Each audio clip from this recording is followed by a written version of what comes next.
শ্রী শ্রী কালীপূজা ও দীপাবলি উৎসবকে কেন্দ্র করে মাদারীপুরের কালকিনি উপজেলার গোপালপুরে শুরু হয়েছে ২৫০ বছরের ঐতিহ্যবাহী কুণ্ডুবাড়ির মেলা। ১৭৮৩ সালে দীননাথ ও মহেশ কুণ্ডু এই মেলার সূচনা করেন। তখন থেকে প্রতি বছর দক্ষিণবঙ্গের অন্যতম ঐতিহ্যবাহী এই মেলাটি উৎসবের আমেজে মুখর থাকে।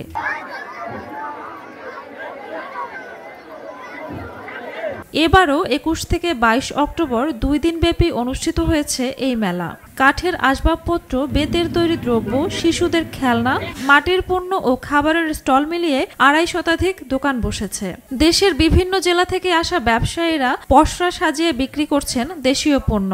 মেলা প্রাঙ্গণে উপচে পড়া ভিড় জমেছে দর্শনার্থীদের।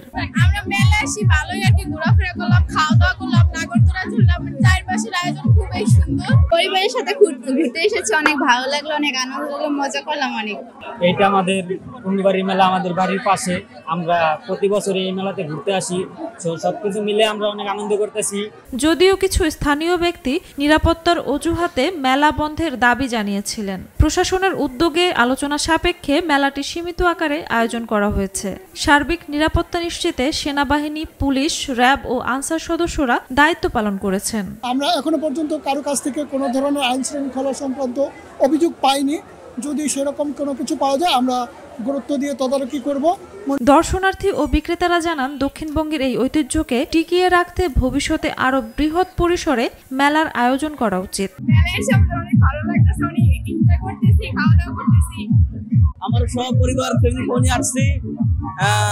শুকরিয়া। ঝুমা মৃধা, বৈশাখী সংবাদ।